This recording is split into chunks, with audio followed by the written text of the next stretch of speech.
네, 이번에는 정운채 전 해군 해난구조대장 전화로 연결해서 사고 원인 또 대책 등을 알아보겠습니다. 정운채 대장님 나오셨습니까? 네네. 네, 오늘 이른 아침에 22명이 탄 낚싯배하고 급유선이 충돌을 해서 낚싯배가 뒤집힌 것으로 지금 파악이 되고 있습니다.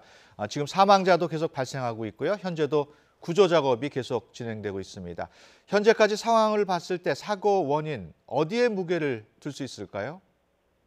물론 사고 원인은 여러 가지가 있을 수 있습니다만은 제일 중요한 것은 당시의 상황이 비가 좀 내리고 있었고 아직까지 방명시안에서 낚시가 실정이 좋지도 않은 상황이고 예. 게다가 파고도 좀 있었고 이런 환경적인 요소가 중요한 원인이 됐을 것으로 보이는데 또 한 가지 제가 제기하고 싶은 문제점은 우리 낚싯배들이 통상적으로 보면은 제가 정확한 시간은 모르겠는데 야간에는 낚시를 못하게 돼 있고 주간에 할 수 있는 걸로 알고 있습니다. 예. 그 시간이 정해져 있기 때문에 거의 모든 낚싯배들이 그 시간에 맞춰서 자기가 낚시하고자 하는 포인트로 쫙 몰려갑니다. 예.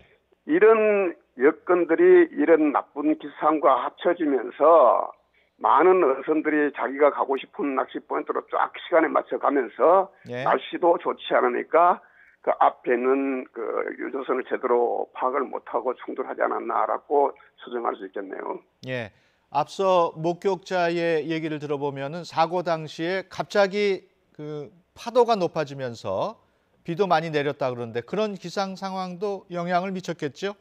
당연히 기상 상황이 영향을 미치죠. 기상 상황이 영향을 미친다는 것은 배가 조함이 마음대로 조정도 마음대로 안 될 뿐더러 예. 배에 장치되어 있는 레이더 같은 것도 기상이 나쁘면 정확하게 나오지를 않습니다. 예. 이런 모든 것들이 복합적으로 원인이 되지 않나 보고 있습니다. 예. 낚싯배는 지금 보면은 10톤이 조금 안 되고 급유선은 300톤이 넘는 것으로 되어 있습니다. 그렇죠. 네. 그 사고 직전에 낚싯배가 방향을 틀었더라면 좀 사고를 피할 수 있지는 않았을까요?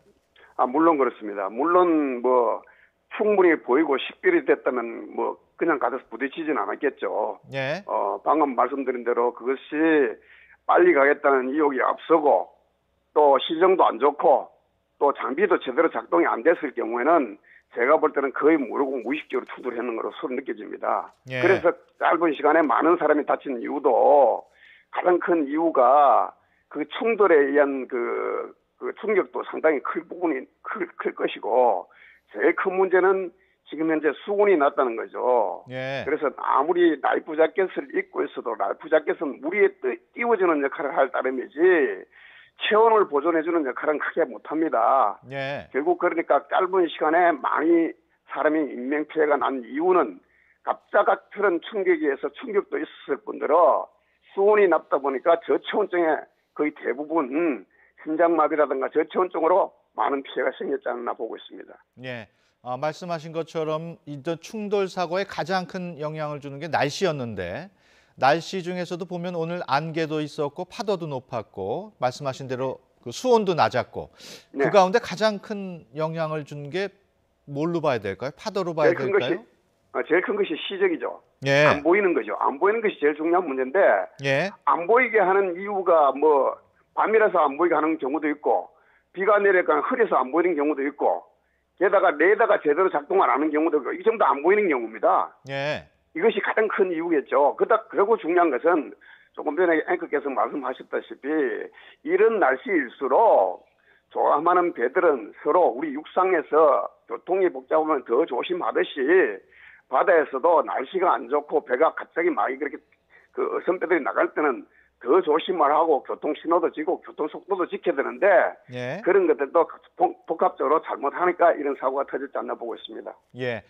현재 해경은 물론이고 해군 또 현장에 있던 어선까지 총동원이 돼서 구조 작업을 벌이고 있는 것으로 전해지고 있습니다. 이런 경우에는 해경이 구조 작전을 총괄적으로 지휘하게 됩니까?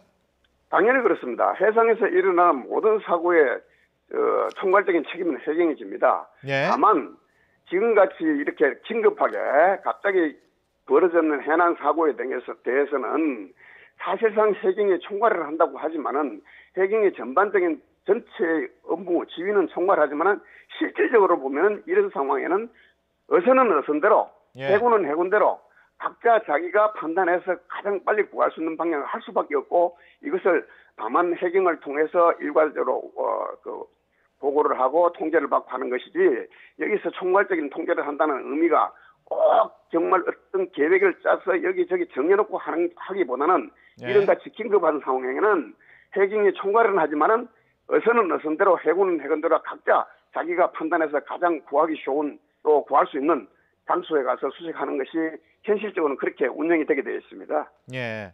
그 지금 현장 화면을 보면은 배가 뒤집혀 있는 상황을 볼 수가 있고, 잠수부들이 또 잠수하는 모습도 볼 수가 있는데, 지금 잠수부들도 그 시정이 좋지 않아서 굉장히 구조에 어려움을 겪을 것 같은데 어떻습니까? 물론 잠수사 입장에서는 제일 작전을 하는데 어려운 것이 시정이고 조류입니다. 예. 그런데 지금 조류 시간을 내가 정확하게 모르겠지만은 아마 저기는 조류 시간이 그렇게 좋다 하더라도 오랫동안 정조 있는 상태는 없을 거예요. 예. 게다가 저기 또 시정도 그렇게 좋지 않아요.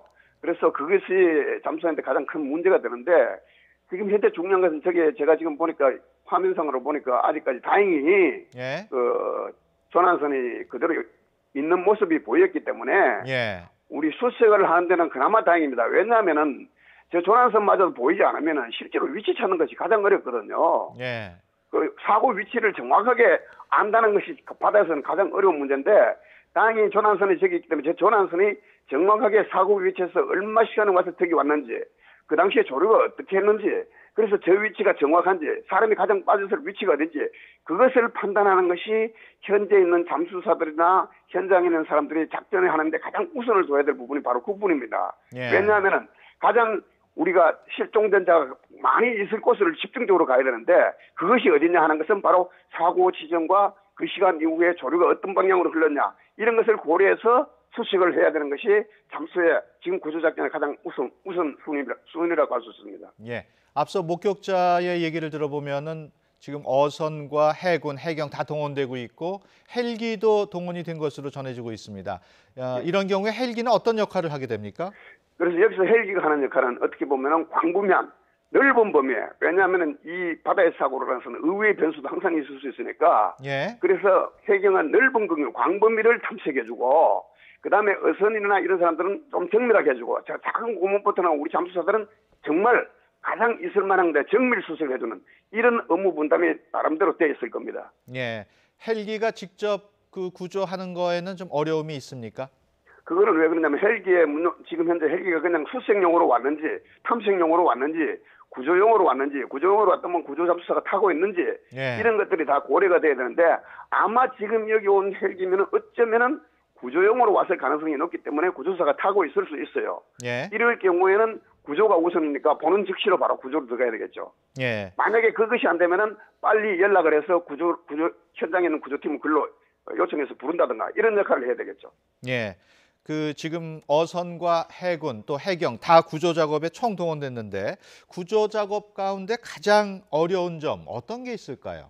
그래서 제가 지금 말씀드린 지금 현재 가장 조금 전에 질문하고 연계되는 질문인데, 예. 가장 중요한 것은 이런 상황에서는 지금 우리가 지금 찾고자 하는 것이 뭡니까? 실종자를 찾는 것이 가장 우선인데, 그럼 예. 그 실종자가 어디에 있을 것인가 가장 중요한 문제입니다. 예. 그럼 실종자가 있을 위치가 어디냐? 사고 최초 지점이 어디냐? 거기서부터 실종자가 조류가 어떤 방향으로 흘렀냐? 그럼 지금 얼마나 시간이 지났냐? 그랬을 때 실종자가 가장 있을 만한 위치가 어디냐? 이것을 찾는 문제입니다. 예. 이 지점을 정확하게 짚어서 가능성이 가장 높은 지역에 작전 세력을 투입시켜야 된다는 거죠. 예. 그렇다면은 구조 작업에 있어서 가장 급선무로 해야 할 것도 마찬가지로 실종자의 위치를 파악하는 거겠군요. 그렇죠, 그렇죠. 그러면 위치가 파악된 이후에는 어떤 절차를 거치게 됩니까? 그래서 실종자 위치를 찾는 것이 제일 문제이기 때문에 그건 뭐냐? 전제가 뭐냐면은 사고 난 지점이 어디냐? 그 시간 이후에 조류가 몇 시간 동안 흘렀느냐? 어느 방향으로 흘렀느냐? 그랬을 때 실종자가 가장 있을 위치가 어디냐?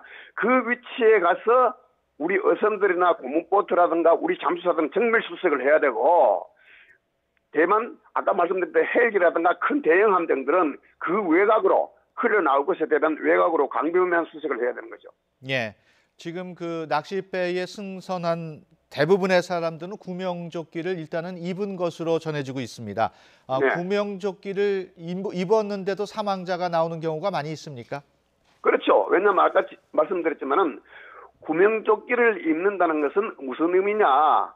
물에 빠졌을 때 수영을 못하는 사람이 물속에 들어가는 것을 방지하기 위해서 입는 것이 구명조끼입니다. 예. 그래서 이 구명조끼는 그냥 물에 떠있게 해주는 역할을 할 따름이지, 예를 들면 빵 충격이 왔을 때 물론 충격도 어느 정도 완화를 시켜주겠죠. 예. 가장 중요한 것은 지금 현재 수온이 낮다는 겁니다.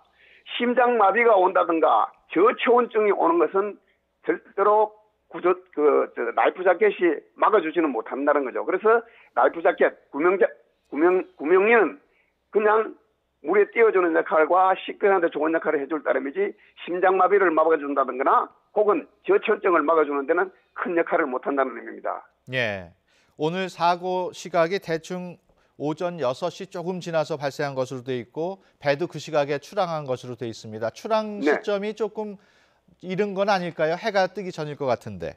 그래서 제가 아까 제일 처음에 말씀드렸다시피 낚싯배라는 것은 야간 작업을 못하게 되기 때문에 주간 작업을 하는데 정확하게 시간을 묻는데 아마 6시로 나는 알고 있어요. 예. 그래서 그 6시에 맞추기 위해서 낚싯배들은 뭡니까? 내가 낚싯배 주인이 되건 내가 낚시를 하는 사람이 되건 가장 중요한 것은 내가 필요한 낚시가 잘 되는 지점을 빨리 가고자 하는 것이 본능일 겁니다. 그러면 그 시간 되면 모든 낚싯배들은 그 지점을 향해서 달려가는 겁니다. 예. 그래서 그 시간에 가장 많이 속도도 낼 수밖에 없고 가장 많은 어선들이 낚싯배들이 움직이는 시간이라고 보면 되죠. 예.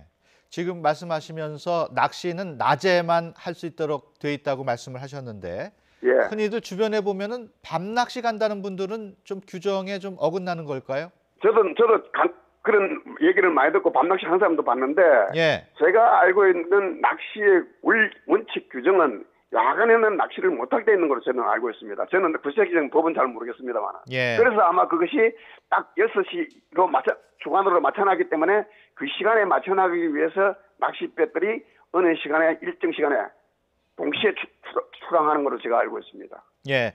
앞서 지금 서해 바다 온도가 굉장히 낮을 것이고 저체온증 같은 것이 우려된다고 말씀을 하셨는데 네. 그 12월에 서해 바다라 그러면 영하는 아니겠죠? 바다가 영하가 되는 경우는 거의 없고 예. 지금 현재 제가 확인해 본 바에 의하면은 제가 추측했는 거는 약 한 15도에서 17도로 봤는데 예. 지금 현재 자료를 보니까 약 13도까지 내려갈 수 있는 상황입니다. 예. 그리고 저 먼 바다는 13도지만 저 가까이 육지 가까이는 뭐 거의 10도 미만으로 내려가는 데도 있어요. 예. 바다 온도가 다 똑같은 것이 아니고 육지하고 가까운 곳에 민물이 흘러가기 때문에 온도가 더 낮습니다. 예. 더 낮고 저 먼 바다는 그나마 바다 온도는 어느 정도 일정하기 때문에 뭐 10도 이하로 떨어지면 웬만하게 춥지 않으면 잘 없습니다. 예. 그래서 제가 지금 볼 때는 저것은 최악의 경우 약 13도 그리고 우리가 추정하기에 일반적으로 한 15도 내외 아닌가 예. 판단을 하고 있는데 13도 정도 기준이라면은 제가 판단할 때 미국에 있는 아주 단련된 정예 잠수사가 맥시멈 웨이트 수트를 입고 5시간 견디는 시간입니다. 예. 대한민국 잠수사가 똑같은 조건에서 실험을 했을 때 1시간 내지 1시간 반 견딜 수 있습니다. 예. 그러면 일반 민간인인 경우 수트도 안 입고 들어갔을 경우는 거의 나이에 따라서 또 좀 차이는 있겠지만 개인 건강에 따라서는 정말 2시간을 넘기기가 상당히 힘들다. 들어가자마자 바로 심장마비가 걸리거나 저체온증에 걸릴 확률이 90% 이상 높다는 거죠. 예. 그럼 지금 현재 구조됐거나 구조된 사람 거의 대부분 다 저체온증 상태라고 보시면 되는 겁니다. 예. 끝으로 지금 바닷물의 온도가 13, 15도로 예상이 된다고 하셨는데 네. 그 정도면은 얼마 정도 버틸 수 있을까요? 그래 제가 조금 전에 옛 사례를 들었습니다만은 이거는 사람에 따라 다르고 나이에 따라 다르지만은 해낭구조대 정예 잠수사를 기준으로 했을 때 2시간이 버틸 수 있는 한계입니다. 예. 그러면 일반인들 같으면은 잠수복도 입지 않고 맨몸으로 들어가기 때문에 사실상 1시간 이상 버티는 것이 상당히 어렵습니다. 예. 알겠습니다. 정운채 대장님 오늘 말씀 고맙습니다. 예, 감사합니다. 네, 지금까지 정운채 대장과 함께 사고 원인 또 대책 등을 알아봤습니다.